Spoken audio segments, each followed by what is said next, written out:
आम आदमी पार्टी के प्रत्याशी सुबोध स्वामी ने ग्रामीण क्षेत्रों में जनसंपर्क किया तथा बाद में ग्रेसिम की श्रमिक बस्तियों में जनसंपर्क कर नुक्कड़ सभा ली तथा क्षेत्रवासियों से उनके पक्ष में मतदान करने की अपील की। झाड़ू झाड़ू झाड़ू झाड़ू झाड़ू झाड़ू झाड़ू झाड़ू झाड़ू हमारे शिक्षा के लिए हमारी शिक्षा के लिए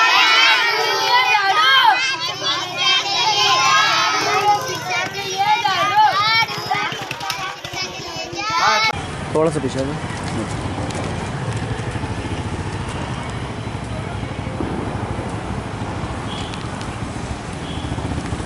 जी। नागदा खाचरोद विधानसभा क्षेत्र के सभी मतदाता, आशीर्वाद दाताओं, माताओं, बहनों, युवा साथियों, 17 नवंबर शुक्रवार को विधानसभा चुनाव के मतदान संपन्न होने जा रहे हैं। ये मतदान, ये विधानसभा चुनाव आप लोगों के लिए कई मायने में बहुत महत्वपूर्ण है। ये चुनाव आपकी, आपके परिवार की और आर्थिक स्थितियां जो अभी बद से बदतर होती जा रही है, उन सब का भविष्य तय करेगा। वर्तमान दौर में जिस तरह से हमारा ये औद्योगिक शहर है, औद्योगिक क्षेत्र है, श्रमिक इस पूरे औद्योगिक इतिहास में जितना पिछले 5 वर्षों में अपने आप को डरा, सहमा और मजबूर श्रमिक मान रहा है, उतना कभी ग्रेसिम और इस उद्योग के इतिहास में कभी नहीं श्रमिकों के साथ हुआ। इसके पीछे एकमात्र कारण ये है कि जिन जनप्रतिनिधियों से और जिन राजनीतिक दलों से श्रमिकों को आशा की उम्मीद थी कि ये लोग हमारी हक और अधिकार की आवाज़ उठाएंगे, वो राजनीतिक दल भारतीय जनता पार्टी हो या कांग्रेस, इन दोनों के जनप्रतिनिधि और अपने अपने नेता आज उद्योगों में ठेकेदार बन गए। और वो जो शोषण उद्योगों में ठेका श्रमिकों के साथ हो रहा है, उनके ठेकों में भी वही शोषण सब हो रहा है। 3,500 ठेका श्रमिक कोरोना काल में उद्योग प्रबंधन ने बाहर निकाल दिए, लेकिन दोनों दल के नेता इस पूरे वाक्य पर, इस पूरी घटना पर कोई कुछ बोलने को तैयार नहीं। 3,500 श्रमिकों के रोजी रोटी, उनके परिवार के सामने आर्थिक संकट घेरा गया, लेकिन दोनों कुछ नहीं बोले। विधानसभा में विधायक जी ने प्रश्न लगाया कि ये 3,500 क्यों निकाल दिए गए। उद्योग का जवाब आया कि हमने निकाले नहीं, सबने स्वेच्छा से सेवानिवृत्ति ले ली। विधायक जी को ये मालूम है कि यह जवाब गलत है, लेकिन जवाब गलत मिलने के बाद भी वो चुप रहे। ये सबसे बड़ा प्रश्न चिन्ह उनकी विश्वसनीयता पर उठता है। वर्ष 2024 लगने वाला है, जनवरी को वेतन वृद्धि समझौता होने वाला है। इस वेतन वृद्धि समझौते में भाजपा और कांग्रेस के जनप्रतिनिधियों की क्या भूमिका रहेगी, जिन्होंने इस उद्योग में ठेके ले लिए, ये आप समझ सकते हो। और आपको जानकर आश्चर्य होगा कि जो भाजपा और कांग्रेस के प्रत्याशियों को जिताने के लिए उद्योग के श्रमिक घूम रहे हैं, वो श्रमिक में अधिकांश जो नेता है वो ऑन ड्यूटी, उद्योगों से ऑन ड्यूटी लेकर अपने अपने नेताओं का प्रचार कर रहे हैं। आप कल्पना कीजिए, जो अपनी एक ऑन ड्यूटी में अपना ईमान गिरवे रख रहा है, वो क्या श्रमिकों के हक और अधिकार की लड़ाई लड़ेगा।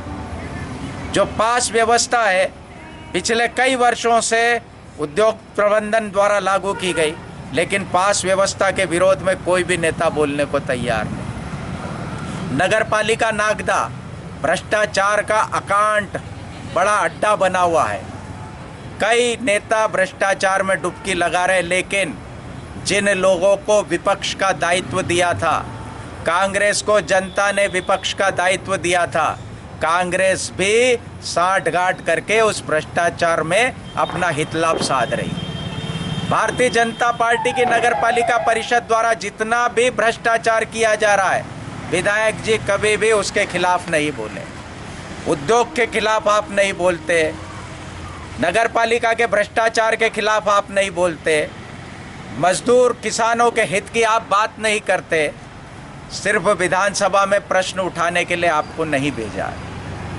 आपने कई वादे, कई दावे करे हैं।